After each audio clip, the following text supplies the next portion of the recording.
After the Sabbath, at dawn on the first day of the week, Mary Magdalene and the other Mary went to look at the tomb. There was a violent earthquake, for an angel of the Lord came down from heaven, and going to the tomb, rolled back the stone and sat on it. His appearance was like lightning. His clothes were white as snow. The guards were so afraid of him that they shook and became like dead men. The angel said to the women, "Do not be afraid, for I know that you are looking for Jesus who was crucified. He is not here. He has risen, just as he said. Come and see the place where he lay.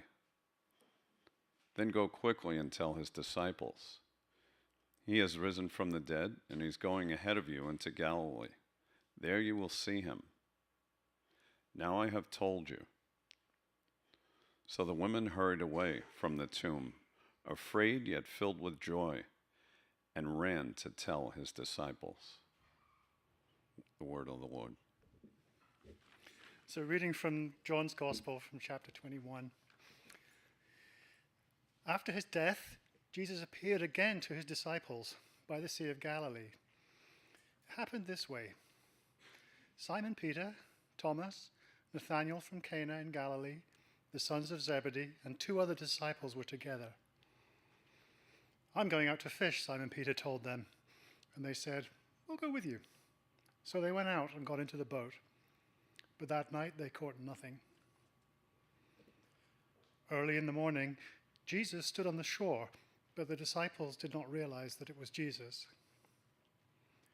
Jesus said to them, "Bring some of the fish you have just caught." So Simon Peter climbed back into the boat and dragged the net ashore. It was full of large fish.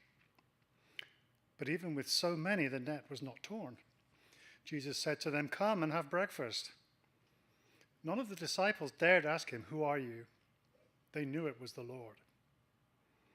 Jesus came, took the bread and gave it to them, and did the same with the fish. This was now the third time Jesus appeared to his disciples after he was raised from the dead. So these are the three phases of transition. It begins with an ending. Something called the neutral zone and the new beginning. And I'm always wary of simple things. But these are the three simple steps, but they are very, very deep and complicated and winding and not stepping stones. Okay? So it begins with an ending.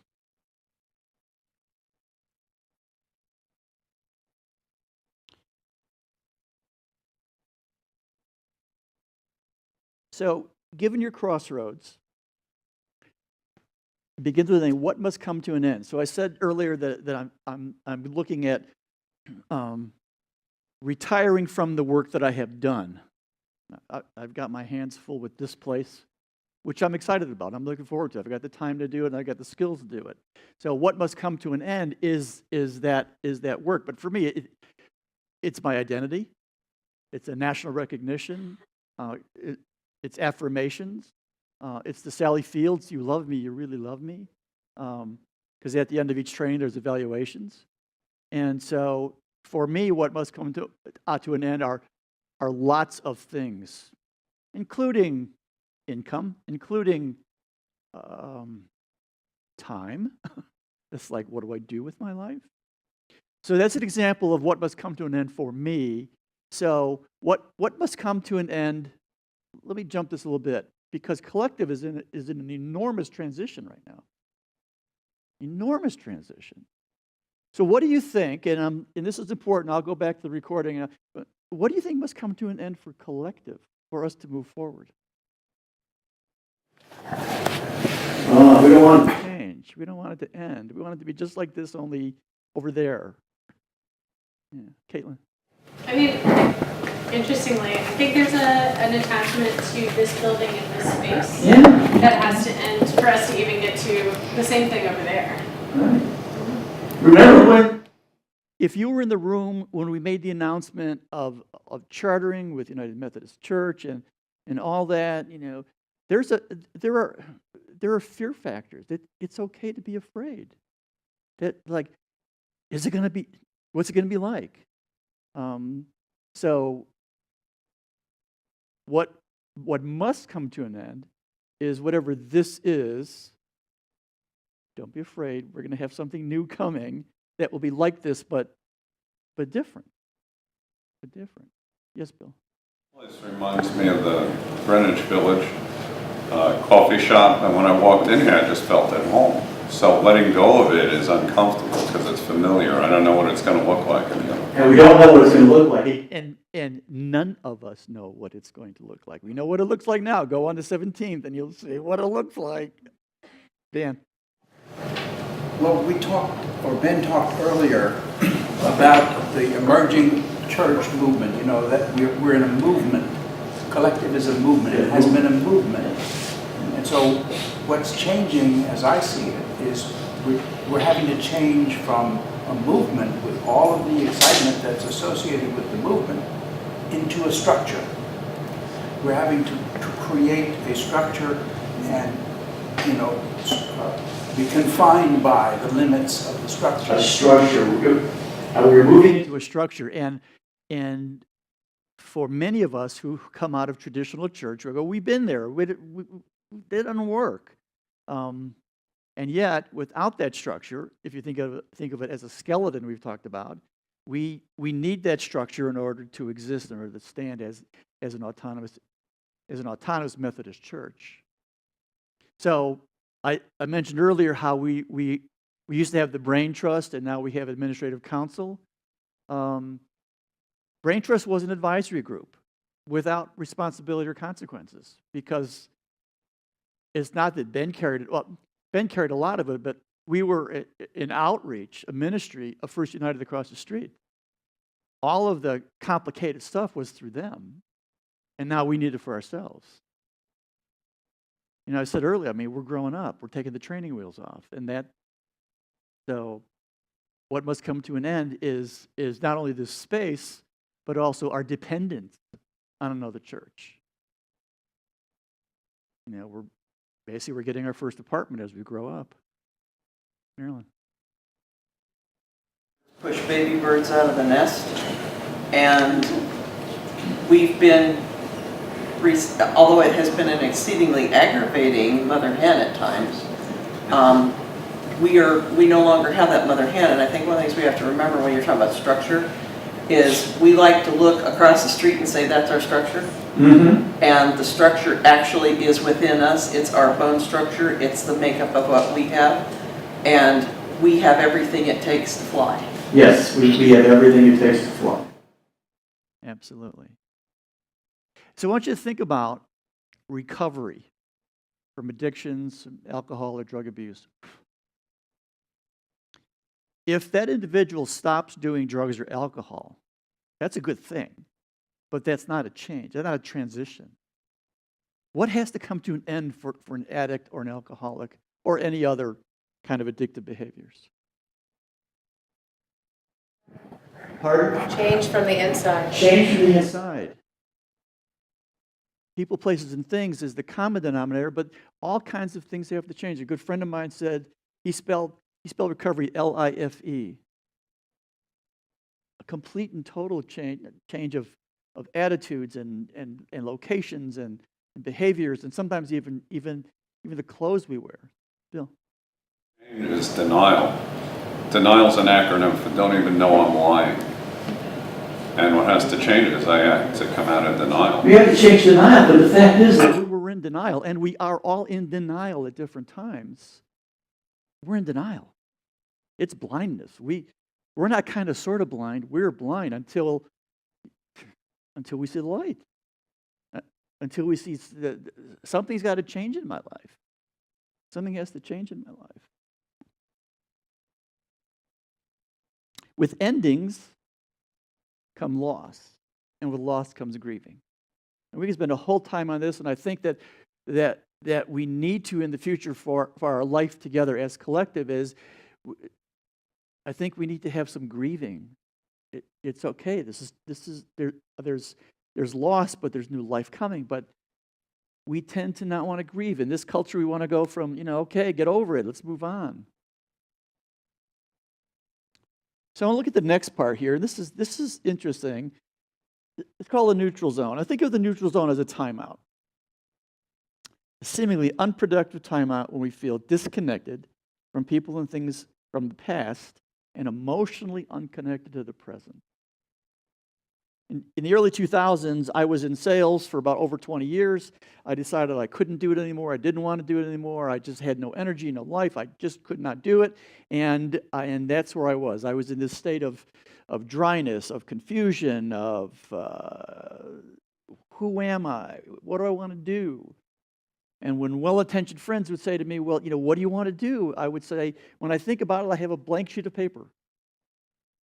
That's all I have is a blank sheet of paper. I know what I don't want to do, but I don't know what I want to do. And so it's an in-between time. It's difficult, and it's painful, and it's confusing, and it can be chaotic. And but it's actually very important. And for most people, for most changes, we really recognize that we're in the change process because we're in the neutral zone. Things aren't connecting. As much as I love training on a national basis, I find a part of my heart, my desire for it, sort of drifting. And this week I trained in Orlando. It was good. It was local. Had a great time. And it's like, oh man, I really love doing this. Do I want to retire? And the other side is, yeah, I want to spend more time with Cindy. I want to spend more time traveling. We want to do some things together. We have the opportunity and the ability to do that. But it's this in-between place that I'm in. And often in the neutral zone, we get emotionally paralyzed. We get stuck. And there's a danger in that. We'll talk about that in a minute. So how does the neutral zone feel for us right now at Collective? We touched on it a little bit here a moment ago. We don't know really where we're going. Oh, we know physically where we're going, but we don't know how we're getting there yet. There's a lot of moving parts behind the scene. I mean, a lot of moving parts. Yes, Joy?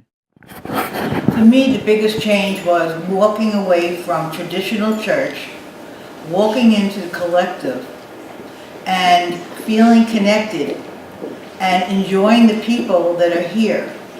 Inside, this is a total change.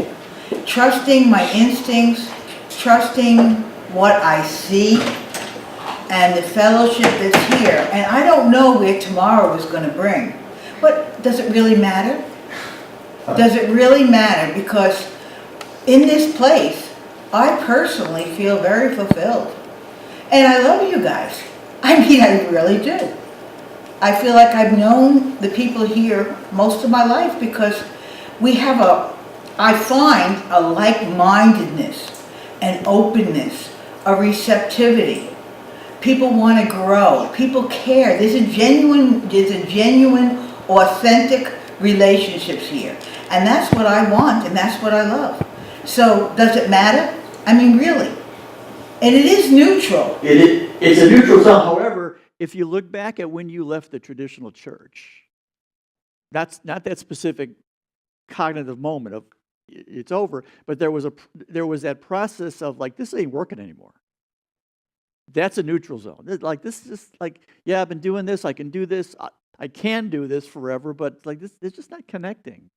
So it's out of that this drive, this motivation, this opportunity to go someplace and do something else comes, and then you discover this place.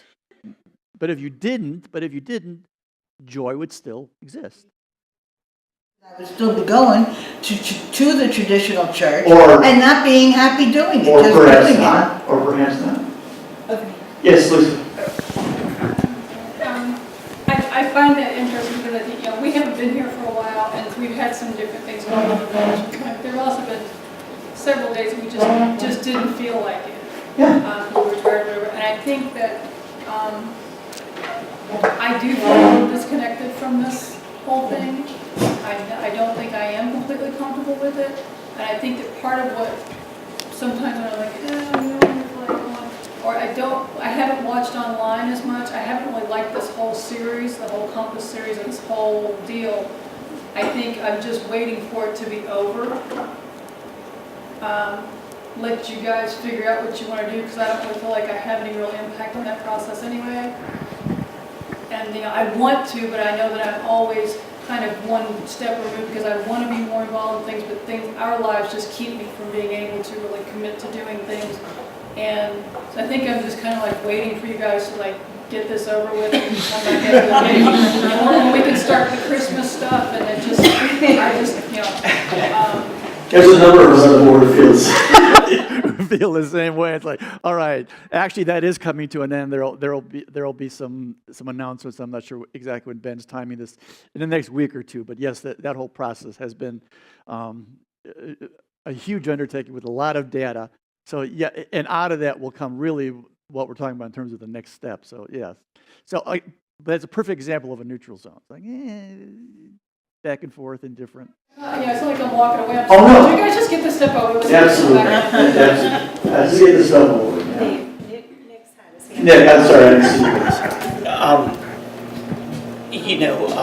I guess I'll describe this without being high theological, but I'm almost reminded of that neutral time between Christ, the crucifixion, resurrection, and people sitting in a room hiding for weeks and weeks and weeks, 70 people before Pentecost happens. And they're just sort of, oh my gosh, we were told to go change the world. How the heck do we do that? And they just sat there and waited and waited and waited. And it's that feeling almost claustrophobic that we're in right now. And you reminded me of that. I'm sorry, I don't know your name. Lisa reminded me of that. That's what she's feeling. And I think a lot of people we're not necessarily scared of change. I think it's claustrophobic. It's like we're trapped in a room. We want to go change the world. We don't necessarily know what that looks like, but we have something afoot. Something will start. But then that spirit comes and we all then we know what to do. And people ended up giving their lives for an idea shortly thereafter, but that was that neutral zone, and we're sort of in that phase. So I'll pay you later because at the end of The sermon. So that's yes, yeah, but that's exactly what it is. That's exactly where they were. Is they were in this. So what's happening here? So how about your personal crossroads? I want to hear anyone who's in a transition in a neutral zone in their crossroad before we move on to the next item. Personal, not collective, but your own life. Anybody? I guess in a very short form, I was married 31 years. I've been divorced 9. 9 was this neutral zone. And I know that I'm coming out, and that's what this crossroads is. But it's a very, my future, it's that new season I was talking about. I'm both excited, but I'm also well aware it's not the way I envisioned it. It's not the way you envision it, which is the next step. However, what I want to reinforce from all of us is that neutral zones aren't 30 days long. Right, mine was 9 years. 9 years. When I talked to Ben about this message in some scripture, we looked at the Exodus passage. That's 40 years of neutral zone. That's 40 years of neutral zone. Previous in my life, I went through a 10-year employment-unemployment cycle. 10 years of employment, unemployment, which was one monster neutral zone. Yeah. It's My mom was married for 31 years and then got the divorce. So she was in the neutral zone for about 10, 11, and the whole time I kept trying to rush her out of it because I'm like, be my vibrant mom again. Come on, let's get over this. My dad moved on. He was super happy, and I'm like, why isn't that happening for this super happy person? Now, however, she's in whatever this last stage is. I can't remember what it is. And now I don't want to care about it because it's super gross, and I don't know. All she wants to talk about is this new stage, and I'm like, so be careful what you wish for. At least for your relatives. So I said earlier that we can get emotionally paralyzed. We can get stuck, and there is one way out, and it's the new beginning. And it's just do it. It's just do it. So Cindy is fond of counseling people. which includes me, when we get paralyzed, we get stuck, we wait for God to move in our lives. The fact is, we have to take a step. We have to be moving. Even if we're moving in the wrong direction, the Spirit can adjust us, can change us, to move us. But when we're sitting in the pity party, when we're sitting in the oh, poor me, when we're sitting in that place, and there are times for that, we have to take that step. We have to just do it. There's a problem with new beginnings, and so again, I've emphasized it's capitalized, new beginning, because what most of us do when change comes is we make a beginning, which is something we've done in the past. Again, for the addict who has to make a new beginning, it's a new beginning. It isn't just I'm not using drugs or alcohol anymore. Old patterns and new situations. Jesus called it old wine and new wineskins, and what did he say? It doesn't work. It doesn't work. So think about either yourself or your children going from middle school to high school or high school to college. If they're still acting like 8th graders in 9th grade, what's going to happen to them?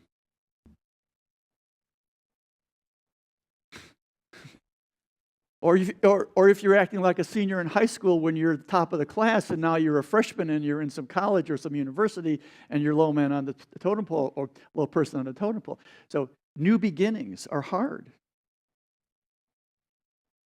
Often in Western Christianity, Western spirituality, we see the new somewhere out there in the future. Some passage in Revelation says there'll be a new heaven and a new earth. We think it's this place only better. But it's not. It's new. There were some references earlier from Dan's message about being reborn.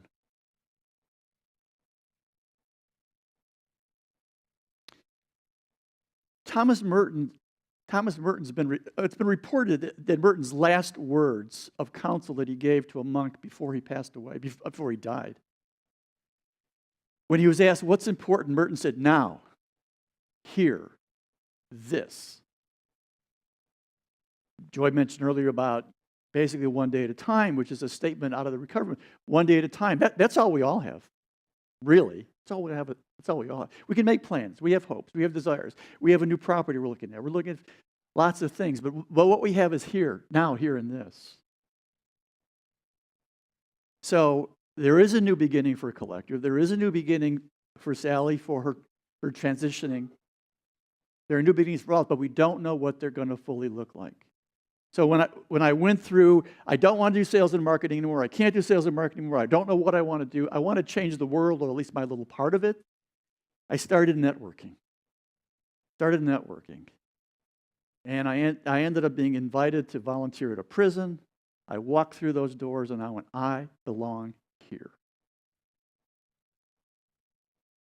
And then 16 years later, I'm training nationally.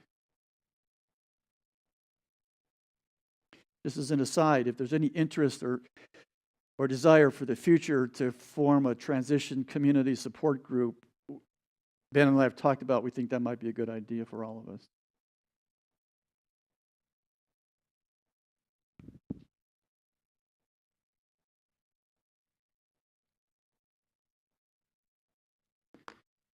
And the night before Jesus died, he has a meal with his closest friends, trying to show them what will happen next with these symbols. They didn't get it. It begins with an ending. Body broken.